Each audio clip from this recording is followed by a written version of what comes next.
아멘.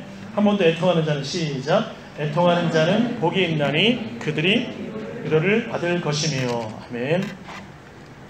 자, 지난주에 산상수훈에서 심령이 가난한 자에 대해서 말씀을 나눴어요. 전했어요. 자, 오늘은 애통하는 자에 대해서 말씀을 전하기를 원합니다. 자, 여러분 한번 보십시오. 한번 자신을 한번 생각해보고 주변을 생각해보고 한번 생각해봅시다.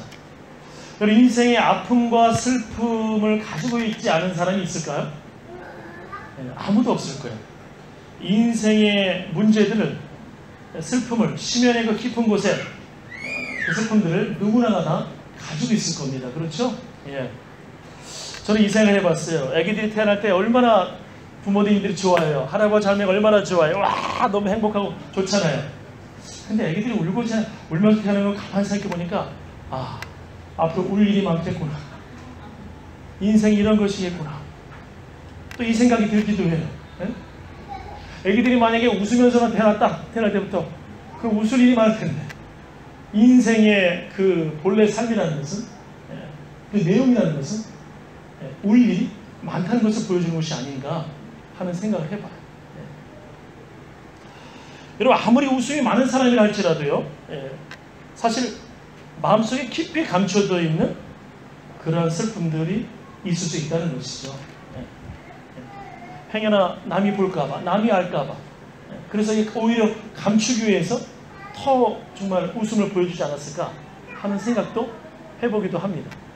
왜냐하면 제가 이렇게 적지 않은 세월 동안 이렇게 목회해오면서 여러 사람들을 만나봤는데, 그렇게 밝고 저 사람에게는 문제가 없을 것이라 생각하는 그런 분들이 오히려 더 그런 문제들을 이렇게 가지고 아파하고, 그래서 이렇게 이야기 나누는데 들어보면 참 그 아픔들이 있더라. 이민사회 와서 보면 이렇게 우리 교회에 있는 분들은 저한테 많은 얘기들을 안 해. 오히려 다른 교회에 있는 분들이 모르는 목사님한테 와가지고, 왜 자기 목사님한테 얘기하면 창피합니까? 저한테 와가지고. 근데 여러분 그거 아세요? 저는 지금까지요, 제가 누구한테 저에게 얘기한 것들이요, 제 안에 깊은 상처들, 그 심각한 문제들이 있거든요. 그렇지 않은 건 뭐 얘기도 하기도 하지만, 정말 심각한 문제라 생각되는 거는 제가 하지 않아요. 예를 들어서 그 교회 안에서 어떤 이성 문제, 심각한 문제들, 과거 한국에서는 중진들의 문제도 발생하고 막 그래. 그런 이야기는 제가 아내한테 하지 않아요. 근데 그런 문제들을 가지고 있거든요. 교회면 다 거룩할 것 같잖아요. 교회는 문제가 없을 것 같잖아요. 그렇지 않다는 거예요. 이 안에 충분히 그런 문제들이 발생할 수 있다는 거예요. 참 마음이 아프지. 근데 이야기를 들어보면 정말 너무나 마음이 아프고 너무나 깜짝 놀라고, 저분에게 이런 문제가 있었어? 이런 죄의 문제가 있었어? 이런 아픔들이 있었어? 그런 것들이 있어요. 여러분, 오늘 본문은 지난주에 있어서 예수님께서 산에서 전하신 메시지, 산상수훈의 또 부분을 보여줍니다. 자, 오늘 애통하는 자들이 받는 복이 있어요. 그것이 뭐라고 나와 있어요? 첫 번째, 심령이 가난한 자 천국을 받고. 그렇죠? 애통하는 자들은 무엇을 받아요? 말씀에? 위로를 받아요. 위로를 받아요. 자, 이 애통하는 게 뭐냐면, 이게 헬라어로 펜데오입니다. 펜데오. 이건 뭐냐면, 도대체가 더 이상의 어떤 위로를 받을 수 없어. 어떤 것으로도 위로가 안 돼. 펜데오. 이것이 바로 애통하는 거예요. 마치 이런 것과 같아요. 그 12족속의 지파의 아버지였던 야곱이 요셉을 잃어버렸을 때, 요셉이 죽었다고 생각했잖아요. 형제들이 와가지고 죽었다고, 맹수 갖다 이렇게 잡아먹은 것 같다고, 피 묻힌 흔적도 보여주고 막 이러니까 야곱이 그냥 정신이 그냥 다 나가버리죠. 너무 고통스러워요. 더 이상 위로를 받을 수 없는 상황이 되어지는 상태예요. 내 사랑하는 요셉이 죽었고.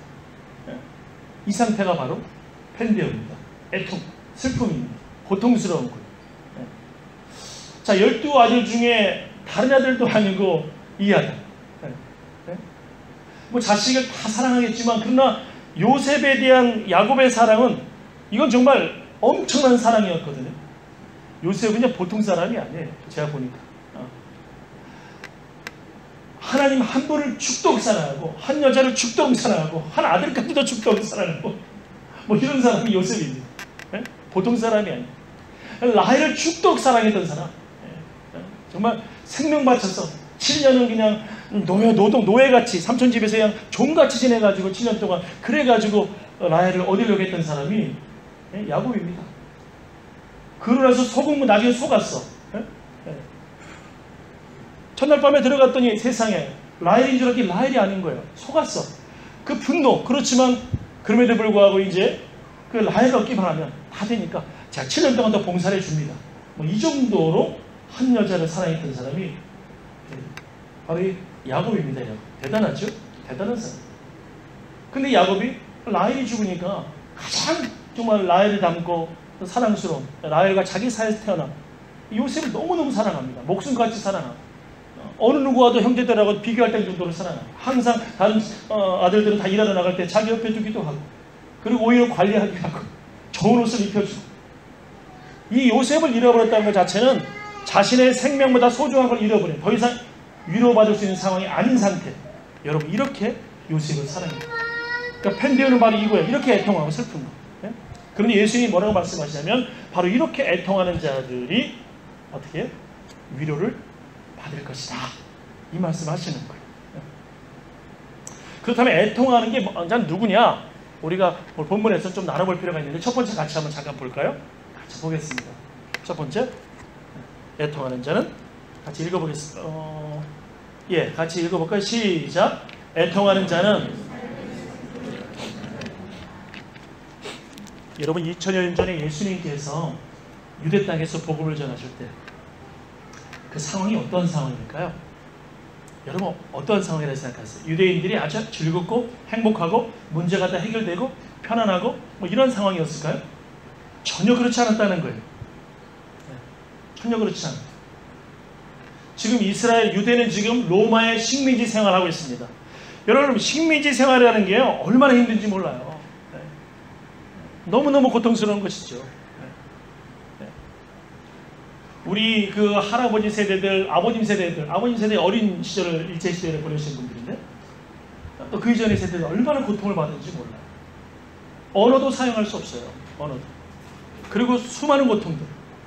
또 특별히 신행생활하는 사람들은 우상을 섬겨야 하는 그 상황들. 황제를 신으로 섬겨야 하는 그런 상황들. 정말 아주 힘든 상황들.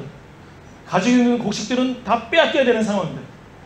그래서 먹고 살 게 없어서 본토를 떠나야만 하는, 만주를 떠나야만 하는 이런 비참함들.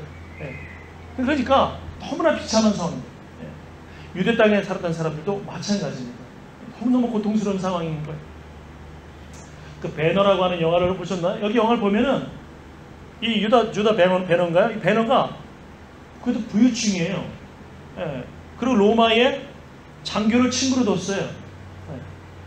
그만하면 뭐 넉넉하지 않을까요? 그만하면 뭐 살기 좋지 않을까요? 그만하면 안전하지 않을까요? 아니에요. 가족의 실수로 한순간에 모두가 다 노예가 되고 맙니다. 그냥 끌려가고 말아요. 다 망해버리고 망해버리고 말아요. 여러분 귀족도 잘 사는 사람도 이 정도라면 평민들이나 일반 유대인들은 얼마나 고통이 극심했겠어요. 그렇죠? 바로 그러한 상황들, 그런 상황들에 지금 예수님께서 말씀하시는 거예요. 여러분, 애통하는 자들은 복이 있다.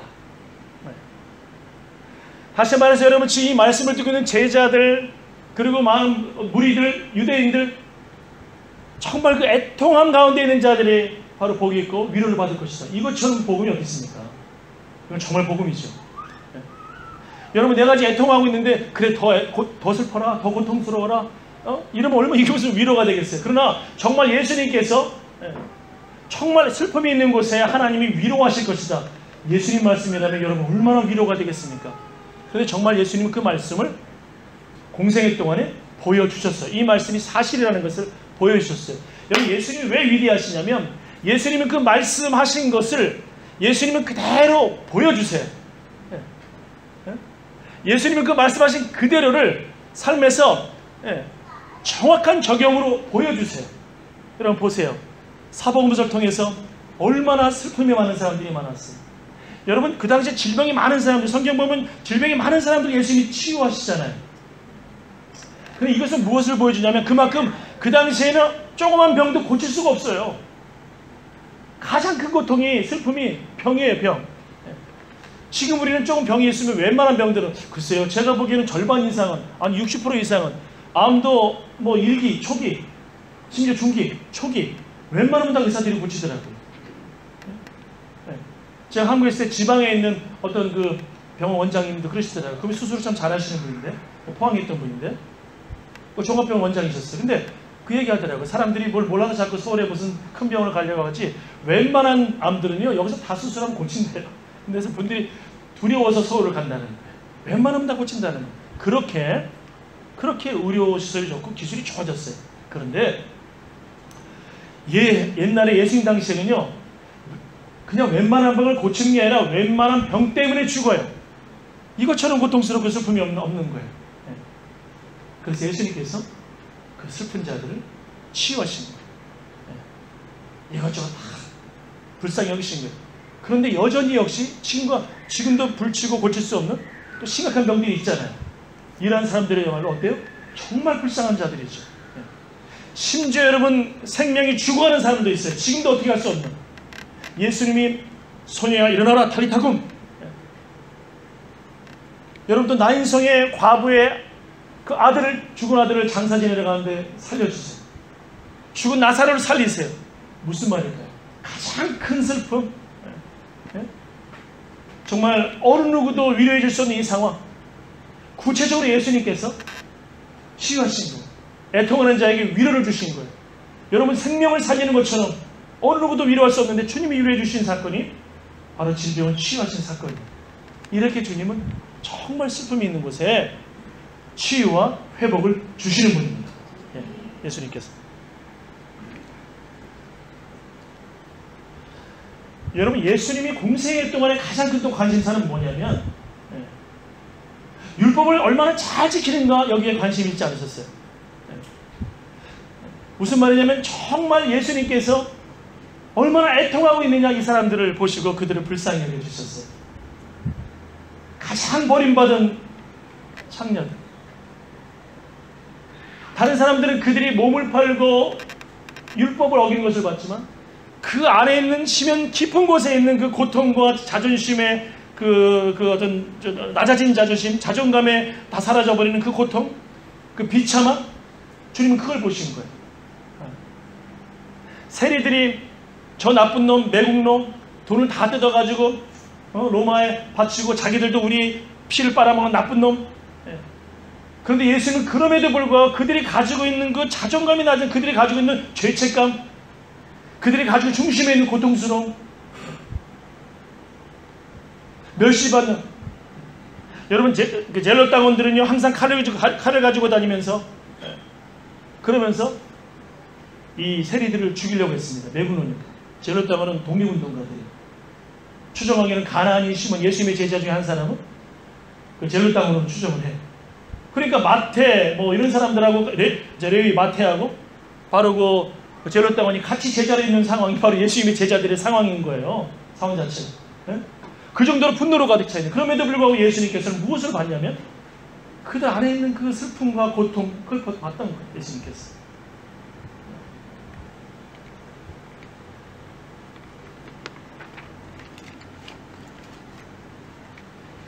여러분 어떤 분들 이런 분들이 있어요. 목사님 예수님은요 제 삶에 관심이 없으세요. 예수님은요 제 문제에 전혀 관심이 없으세요. 만약에 예수님이 제 삶에 관심이 있다면 제가 왜 이 모양 이 꼴일까요? 정말 예수님이 저를 사랑하신다면 왜 저는 이 정도밖에 되지 않았나요? 저 나름 열심히 살았습니다. 그런데 왜 이렇게 일이 안 풀리죠? 왜 이렇게 뭐가 안 되는 것이죠? 왜 저는 이런 문제에 여전히 살아가고 있는 것일까요? 왜 여전히 저는 이렇게 죄악 가운데 있는 것일까요?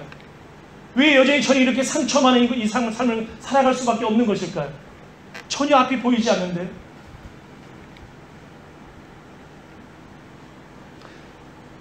여러분 꼭 기억하세요. 우리가 인정하든지 안 하든지 간에 주님은 오늘도 성령으로 우리를 위로하시고 함께 계신다는 사실입니다. 네. 여러분, 위로라는 말이 헬라어로요, 파라칼레오예요. 파라칼레오. 이것은 뭐냐면 정말 이렇게 그 마라톤 하는 사람이 있다면 옆에서 힘든 사람 응원도 해주고 물도 주고 격려해주면서 힘내라고 위로해주고 위로해주는 거예요. 그런데 여러분 기억하시잖아요. 위로가 파라칼레스, 파라칼레오. 그런데 파라클리토스, 성령은 파라클리토스. 무슨 말이냐면 같아요. 어원이 같아요. 성령께서는 우리를 정죄하시는 분이 아니고 우리를 지금 위로하시고 헬퍼, 도우시는 분이시고 보혜사로 우리를 도우시는 분이 바로 성령이라는 사실이에요.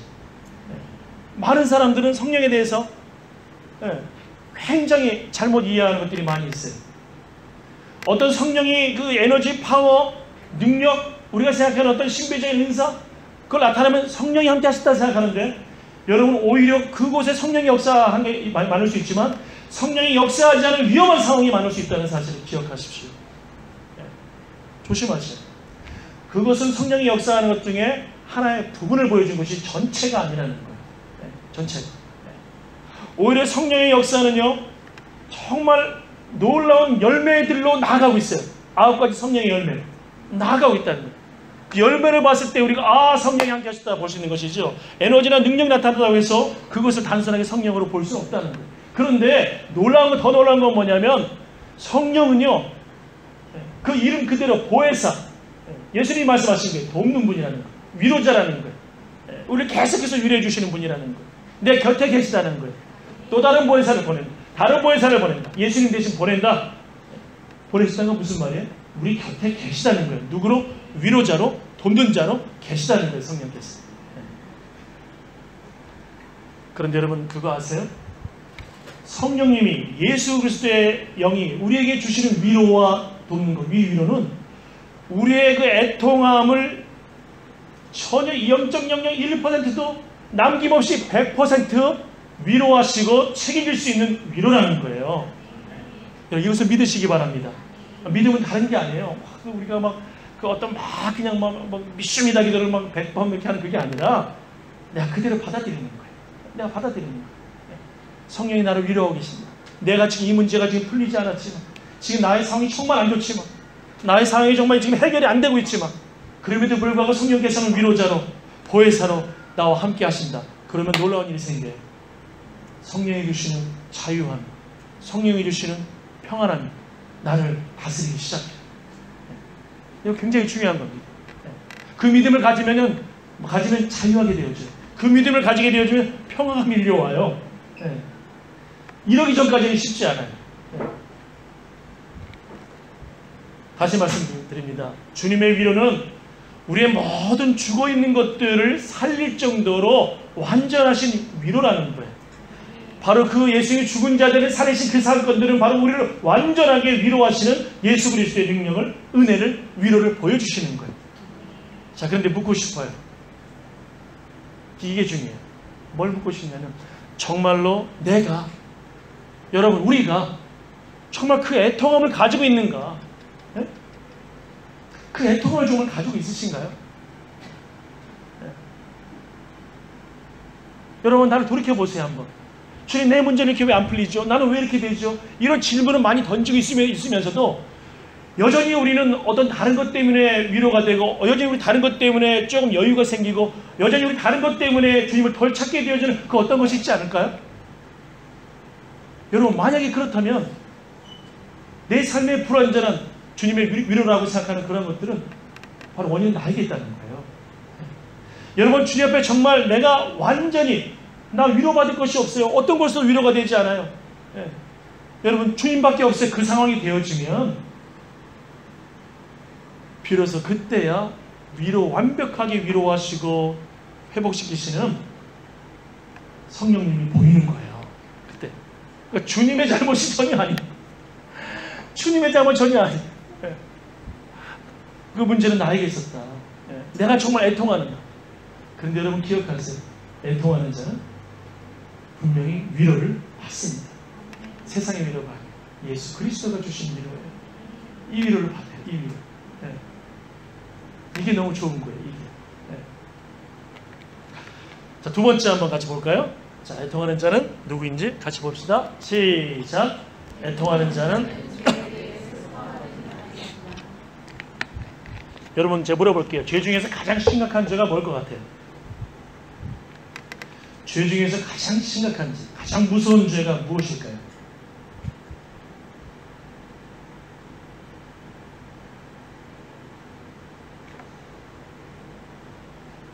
마태복음 12장에는 성령을 회방한 자들은 죄사함이 없느니라 예수님이 말씀했어요.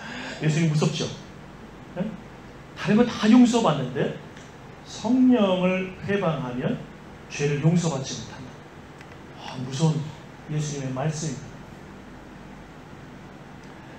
이 말을 또 이단들은 어떻게 사용하냐면 우리가 행하는 이런 능력들이 나타나는데 이것을 인정하지 않으면 성령 회방한 것이다. 이렇게 또 말하기도 하고 다양한 것으로 성령 회방을 말씀하시는데 여러분 성경은 성경으로 풀면 돼요.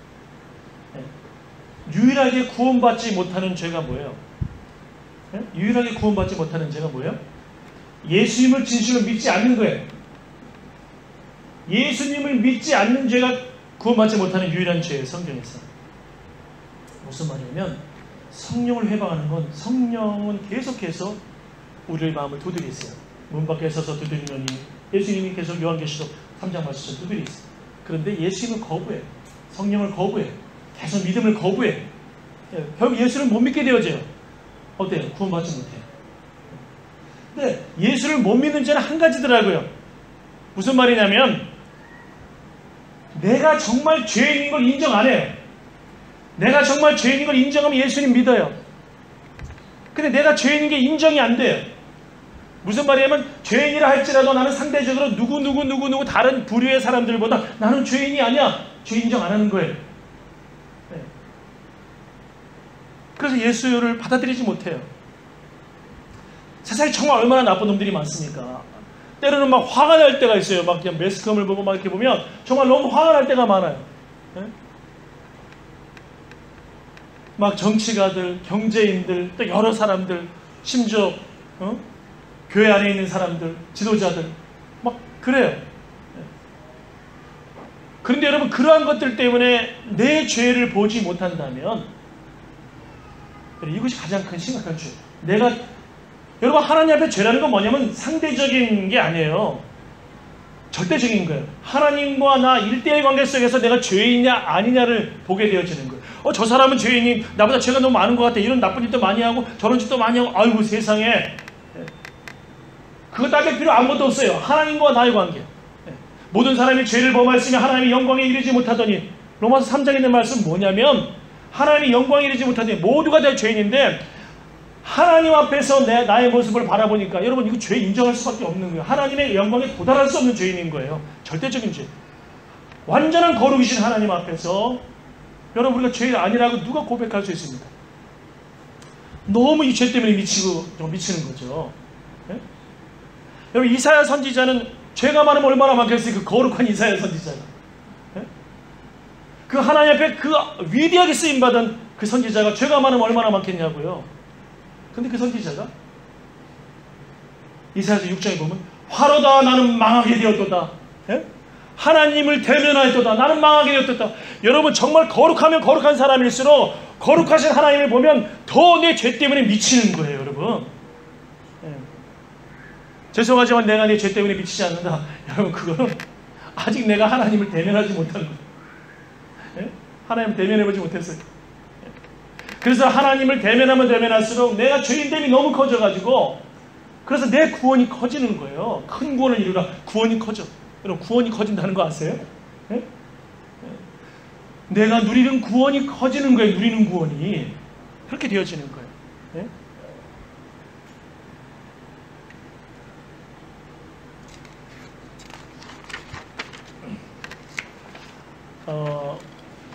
윌리엄 폴 영이라는 사람이 쓴 오두막이라는 소설이 있습니다. 저도 오래전에 사서 제가 호주에 올 때도 가져왔는데 저희 집에 책이요. 제가 가지고 있는 책 중에 지금 한 10분의 9를 다 버렸어요.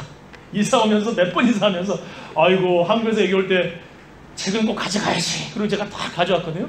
그래서 책을 박스를 정말 엄청나게 가져왔는데 아이고 이사할 때 보니까 계속 이사하다 보니까 이게 짐이더라고.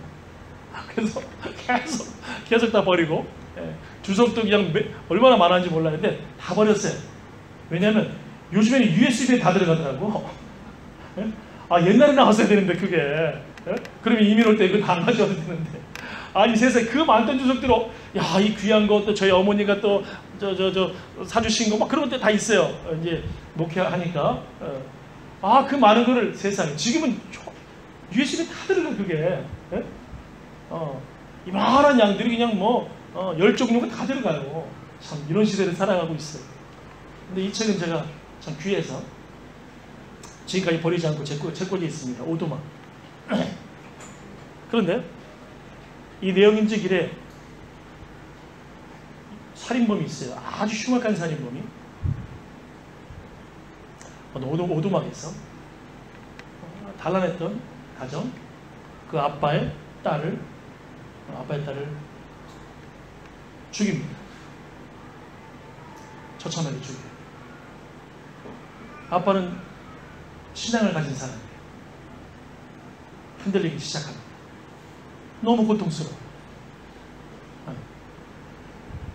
와인이 왜 나에게 고통스러운 거예요. 너무 고통스러운 거예요. 그리고 그 오두막을 기억하고 싶지 않아요. 다시는 기억도 하고 싶지 않고 그냥 아주 잊고 싶어요. 그냥 막 지우고 싶어요. 그냥 다시는 가고 싶지도 않고 그렇게 지냅니다. 그런데 하루는 편지가 와요. 메모가 있어요.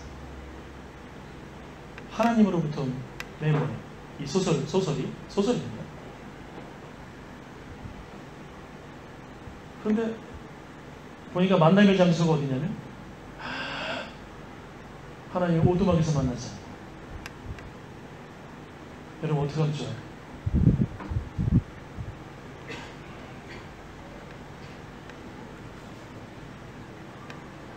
거기는 이 아빠에게 가장 고통스러운, 가장 슬픈, 가장 애통하는, 기억하고 싶지 않을 정도로의 장소예요. 근데 하나님은 그곳으로 초대하고 계세요. 무슨 말씀일까요? 가장 큰 슬픔이 있는 그곳에서 하나님은 우리를 만나주신다는 거예요. 여러분 어떤 슬픔들을 가지고 계십니까? 여러분 어떤 아픔들을 가지고 계신가요? 어느 누구나 다 가지고 있어요. 말하지 않아서 그렇지 다 가지고 있어요. 심지어 어린아이도 그 고통을 가지고 있어요. 제가 한국에 있을 때 군대 가기 전에 상기도 갔다가 기도하면서 그 의정부에 있는 그 보육원에 교사들을 만나게 됐어요. 같이 기도하고 있는데 어떻게 만나서 그분들도 기도하러 오시기 때문에 그러다가 같이 차 한잔 마시는데 그 밤에 교사들이 그러더라고요. 아유, 저희 와서 복음을 누가 전해줬으면 좋겠는데 저희 고아원에 애들 꽤 많은데 누가 오질 않았어요. 저기 군대 가기 전이니까 제가 몇 달 남았었던 것 같아서 그러면 제가 그냥 가서 해드리겠다. 돈도 필요 없고 그냥 가서 전해드리겠다. 가서 제가 애들하고 복음도 전하고 제가 운동을 좋아하니까 그때는 뭐 지금보다 운동을 훨씬 더 잘할 때예요. 애들하고 볼도 차고 탁구도 하고 그냥 가서 노는 게 애들이 너무 놀지 재밌게 잘 놀죠. 그래서 하나님은 주의 종이 되겠다고 결심하고 근데 한 여자아이가 어린아이 여자아이가 세상에 꼬마가 담배를 피워요. 꼬마가 그래서 세상 살고 싶지 않다고 제가 정말 충격을 먹었어요. 세상 살고 싶지 않다고 꼬마가 담배를 피우는 거였어요. 전생에 잠깐 일로 와봐. 반만 와봐 일로 와봐. 네? 갔어. 왜? 세상 살고 싶지 않다고. 야, 얼마나 제 마음이 고통스러웠어요. 여러분 이렇게 아이들의 아픔이 남들이 알지 못하는 버림받은 아픔들, 슬픔들 저는 고아원이 부모님 돌아가셔서 온 사람이 대부분인 줄 아는데 그게 아니었던 거예요. 현실. 물론 아이들이 점점 마음을 열고 변해가기 시작했습니다. 그런데 여러분 누구나가 다 이 아픔이 다 있어요. 말하지 않는. 그렇죠? 그런데 여러분 기억하세요. 나는 치우고 싶고 나는 거기 정말 다시 그걸 기억하고 싶지 않지만 사실은 여러분 주님은 그렇게 슬픈 곳에서 여러분을 위로하시고 완전하게 치유하세요. 완전하게 함께 해주세요. 여러분 슬픔이 있습니까? 두려워하지 마세요. 슬프면 슬플수록 주님의 위로는 더 크다는 사실이에요. 예. 여러분 말씀을 마칩니다. 예수의 말씀을 다시 한번 전합니다. 여러분 애통하는 자는 복이 있나니 저희가 위로를 받을 것입니다. 예수님 말씀입니다. 기도하겠습니다. 하나님 아버지, 우리가 하나님 앞에서 정말 슬픔의 자리, 아픔의 자리, 바로 그것에 그대로 있기를 원합니다. 그런데 주님, 너무나 감사한 것은 바로 슬픔이 크면 클수록, 아픔이 크면 클수록 주님은 더 큰 위로로 우리를 위로하시고 회복시키시고 살리심을 감사드립니다. 하나님, 우리 일상을 살아갈 때 하나님 아버지 정말 우리의 마음에 애통하는 마음으로 주님을 구하는 마음, 정말 나의 문제들 또 죄의 문제들 하나님 앞에서 정말 그 애통하는 마음으로 나아가서 우리 하나님이 성령께서 주시는 놀라운 은혜와 위로를 모두가 충만하게 경험하게 하여 주시옵소서. 우리를 위로하시는 예수 그리스도 이름으로 기도드립니다. 아멘. 이 시간 우리 함께 우리 찬송 같이 드리겠습니다. 우리 함께 찬송 드릴 때 보라 너희는 두려워 말고 이 찬양 마지막 결단의 찬양으로 드리겠습니다. 다 같이 일어나서 우리 결단의 찬양으로 보라 너희는 찬양 드리겠습니다. 보라 너희는 두려워 말고 찬양 드리면서 준비한 예물 봉헌하도록 하겠습니다.